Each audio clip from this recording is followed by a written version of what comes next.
চূড়ান্ত বিবেক দংশন আৰু আত্মগ্লানিত ভুগিছে জ্যেষ্ঠ সাংবাদিক অসমীয়া প্ৰতিদিন টাইম নামৰ চেনেলটোৰ মুখ্য সম্পাদক নিতুমণি শইকীয়া ডাঙৰীয়া।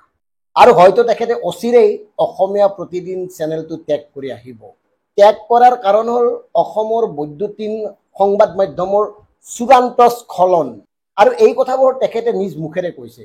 ইতিমধ্যে আমি পূৰ্বতে কৈ আহিছিলোঁ যে স্বাধীন প্ৰতিদিন গোষ্ঠীৰ বিশেষকৈ অসমীয়া প্ৰতিদিন কাকতখন আৰু চেনেলটো যে চলায় ইয়াৰ উদ্দেশ্যত এগৰাকী মন্ত্ৰী আছে। সেই মন্ত্ৰীগৰাকীৰ নিৰ্দেশত হেডলাইন কি হ'ব, প্ৰগ্ৰেম কি হ'ব, কাৰ বিৰুদ্ধে নিউজ যাব, এই সকলোবোৰ কথা নিয়ন্ত্ৰিত হয়। আৰু সেই কথাবোৰে নিতুমণি শইকীয়াই নিজৰ মুখেৰে যেন সঁচা বুলি প্ৰমাণ কৰিলে।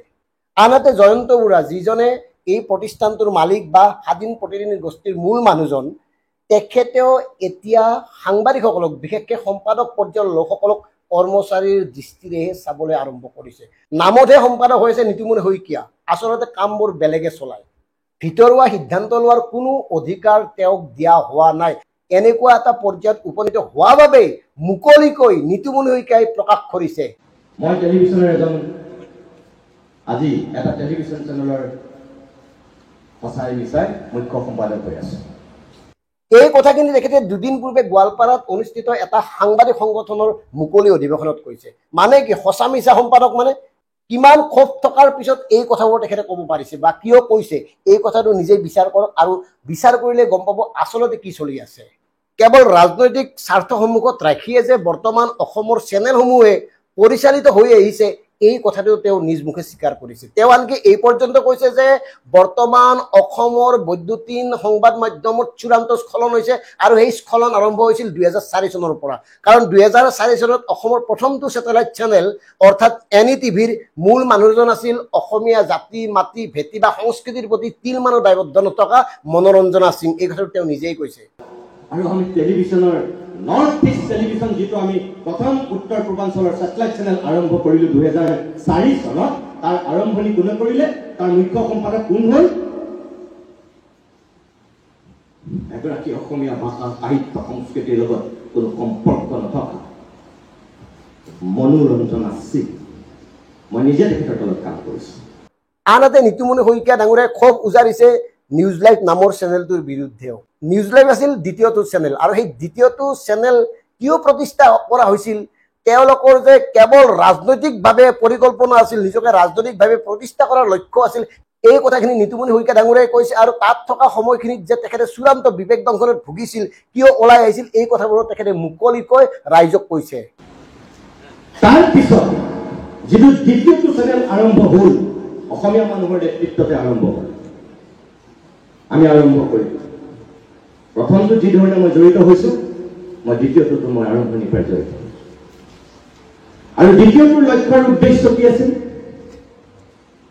সংবাদ সেৱা কৰা, অসমৰ সংবাদ মাধ্যমক শক্তিশালী কৰা, বলিষ্ঠ ৰূপত আগুৱাই লৈ যোৱা নহয়।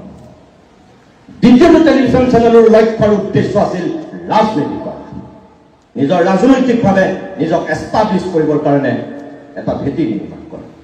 তাৰপিছত এটা সময়ত ভাবিছোঁ বিবেক দংশন হৈ কিমান থাকে ওলাই আহিছে। অৱশ্যে আমি মাজতে আৰু এটা কথা কওঁ, নিতুমণি শইকীয়া ডাঙৰীয়াই মনোৰঞ্জনা সিঙৰ অধীনতে এংকৰ হিচাপে যোগদান কৰিছিল NETV আৰু তাৰ পিছত তেখেতে নিউজ লাইভলৈ আহিছিল এংকৰ হিচাপে।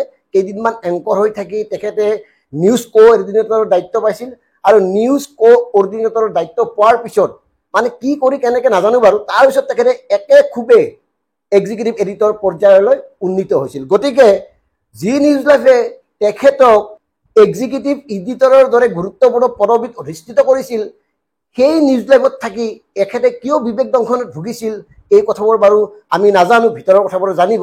আৰু এনেকৈ যে কৈছে এই কথাটো ৰাজহুৱাভাৱে, এই কথাটো হয়তো আমাৰ দৃষ্টিত সাধাৰণ মানুহ হিচাপে উচিত হোৱা নাই। কাৰণ নিউজ লাইভে তেখেতক পৰিচয় দিছিল সমাজত এগৰাকী সম্পাদক হিচাপে, মানে কাৰ্যবাহী সম্পাদক হিচাপে।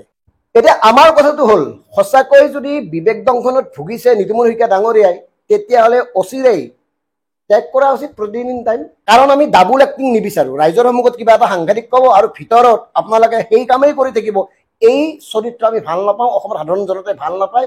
গতিকে সঁচাকৈ যদি আপোনাক সঁচাই মিছাই সম্পাদক পাতি থৈছে, সঁচাকৈ যদি এগৰাকী সম্পাদকৰ মৰ্যাদা আপোনাক দিয়া হোৱা নাই, তেতিয়াহ'লে বাদ দিয়ক, কাৰণ আপোনাৰ বিবেক দংশন হৈছে, আপুনিতো আত্মগ্লানিত ভুগিছে। আৰু আপুনি যদি ঘৰ চলাবলৈ বা টকাৰ কাৰণে ইমানৰ পিছতো তাত কাম কৰি আছে, তেতিয়াহ'লে আমাৰ ক'বলগীয়া নাই, তেতিয়াহ'লে বুজিম আপোনাৰ বাধ্য বাধকতা ক'ত বা আপোনাৰ চৰিত্ৰ, আপোনাৰ স্বভাৱ কি। গতিকে এতিয়া আমাৰ স্পষ্ট কথাটো হ'ল, আপোনালোকে টক শ্ব' পাতে, বিভিন্ন নীতি শিক্ষা দিয়ে সাধাৰণ জনতাক, মিটিঙলৈ যায়, বিশিষ্ট অতিথি হয়, ডাঙৰ ডাঙৰ ভাষণ দিয়ে, সততাৰ কথা কয়, নিষ্ঠাৰ কথা কয়। সততা নিষ্ঠাৰ কথা কোৱা মানুহজন নিজে কিমান নিষ্ঠা বা নিজে কিমান সৎ, এই কথাটো প্ৰমাণ কৰিব লাগিব। আৰু এই কথাটো প্ৰমাণ কৰাৰ সময় এয়া, কাৰণ আপোনাৰ ওপৰত যিধৰণে শাসন চলাইছে, আপোনাৰ মানে বক্তব্যৰ পৰা আমি অনুমান কৰিছোঁ, সঁচাই মিছাই সম্পাদক হিচাপে আপোনাক তাত বহাই থৈছে, আপুনি চূড়ান্ত অনুশোচনাত ভুগি আছে। তেনেস্থলত আপুনি ইয়াৰ প্ৰতিবাদ কৰিব পাৰিব লাগিছিল, মালিক পক্ষৰ বিৰুদ্ধে প্ৰতিবাদ কৰিব পাৰিব লাগিছিল। কিয় কৰা নাই, কিয় কৰিব সাহস গোটাব পৰা নাই, এই কথাবোৰে কি বুজায়? এই কথাবোৰ আমাৰ আপোনালৈ প্ৰশ্ন। কাৰণ আপুনি এজন নিৰপেক্ষ বা সাহসী সম্পাদক হিচাপে ৰাইজৰ সন্মুখত চিনাকি দিবলৈ চেষ্টা কৰে। এতিয়া আমাৰ একদম সহজ কথা, নিতুমণি শইকীয়া ডাঙৰীয়া, আপুনি যিবোৰ কথা গোৱালপাৰাত কৈছে, সেই কথাবোৰ আমি মানি লৈছোঁ। সেই কথাবোৰ এইকাৰণে মানি লৈছোঁ, অসমৰ বৈদ্যুতিন সংবাদ মাধ্যমৰ বেছিভাগে এতিয়া ৰাজনৈতিক পৰিকল্পনা মতে চলে, তেওঁলোকৰ ৰাজনৈতিক এজেণ্ডা থাকে। যেনেকৈ আমি আপোনালোকৰ চেনেলটোক কৈছিলোঁ, কাকতখনক কৈছিলোঁ যে এজন মন্ত্ৰীয়ে চলায়, আজি প্ৰমাণ হ'ল, গম পাই গ'লোঁ আমি। আনহাতে আপুনি সংবাদ মাধ্যম সম্পৰ্কত ইতিহাসক টানি আনি যিবোৰ কথা উল্লেখ কৰিছে গোৱালপাৰাত, সেই কথাবোৰ আপুনি প্ৰতিষ্ঠা কৰিব লাগিব সমাজক তেওঁলোকক দেখুৱাব লাগিব। কাৰণ জয়ন্ত বৰুৱা নেতৃত্বাধীন মালিকাধীন বা আপোনাৰ এই প্ৰতিষ্ঠানটোত আমি আগতেও কৈছোঁ, এতিয়াও কৈছোঁ যে চিণ্ডিকেটৰ বাতৰি পৰিৱেশন নকৰে, কিছুমান মন্ত্ৰীৰ বাতৰি পৰিৱেশন নকৰে, হেডলাইন কি হ'ব কি নহয় অন্যই নিৰ্ধাৰণ কৰে। কাৰণ জয়ন্ত বৰুৱাক আমি প্ৰত্যাহ্বান জনাইছিলোঁ, আপোনাকো আমি প্ৰত্যাহ্বান জনাইছিলোঁ যে আপোনালোকে পাৰে যদি চিণ্ডিকেটৰ বাতৰি কৰক, টক শ্ব' কৰক। নোৱাৰিলে মানে কি বুজায়? মৌনতাই সন্মতি। গতিকে এনে স্তৰত আপুনিও তাৰ পৰা মুক্ত হ'ব নোৱাৰে। আৰু সঁচাকৈ যদি আপুনি কষ্টত আছে, আপোনাৰ সততা, আপোনাৰ নিষ্ঠা প্ৰতিষ্ঠা কৰক, বাদ দিয়ক। আৰু টকাৰ কাৰণত চাকৰিত থাকি যদি সমাজৰ সন্মুখত নিজকে ভাল মানুহ হিচাপে প্ৰতিষ্ঠা কৰিবলৈ গৈ মালিক পক্ষক জগৰীয়া কৰে, এইটোতো সাংবাদিকৰ এথিক্সত নপৰে। কাৰণ সাংবাদিক হ'লে সকলো কথাৰ প্ৰতিবাদ কৰিব পৰা সাহস থাকিব লাগে। সাংবাদিক হ'লে ন্যায়ৰ পক্ষত থিয় হৈ মুকলিকৈ কথা কোৱাৰ মানে সাহস থাকিব লাগে, শক্তি থাকিব লাগে। আপুনি যদি ভিতৰত এটা কয়, বাহিৰত এটা কয়, এনেকেতো নহ'ব। মানে নিজকে দুটা চৰিত্ৰত ৰূপায়ণ কৰিলে নহ'ব, দুটা চৰিত্ৰ মানুহে ভাল নাপায়। গতিকে এটা চৰিত্ৰ অৱলম্বন কৰক। আৰু আমি আশা কৰিম আপুনি গোৱালপাৰাত কোৱা কথাখিনি মালিক পক্ষক ক'ব, গোৱালপাৰাত যি অৱনমনৰ কথা কৈছে সংবাদ মাধ্যমৰ, সেইখিনি পূৰণ কৰাৰ কাৰণে আপুনি চেষ্টা কৰিব। আৰু আশা কৰিম আপোনাৰ এই আত্মগ্লানি বা বিবেক দংশনে মালিক পক্ষক নিশ্চয় চুব, আৰু মালিক পক্ষই কথাবোৰ গুৰুত্ব দিব। কাৰণ মালিক পক্ষই এতিয়া সাংবাদিকক নামত থৈ দিছে, মানে সম্পাদকৰ দৰে। এগৰাকী সম্পাদক এখেত কিমান গুৰুত্বপূৰ্ণ কথা চাওকচোন, এগৰাকী সম্পাদকক যদি নামমাত্ৰ থৈ দিয়ে, তেওঁ যদি কোনো অধিকাৰ নাথাকে কৰিবলৈ, কোনো যদি কাম নাথাকে, সঁচাই মিছাই যদি সম্পাদক পাতে কামবোৰ চলাই নিয়ে, কিমান ভয়ংকৰ হৈ গৈ আছে অসমৰ সংবাদ মাধ্যম। কথাবোৰ মন কৰক শ্ৰদ্ধেয় ৰাইজ। ধন্যবাদ।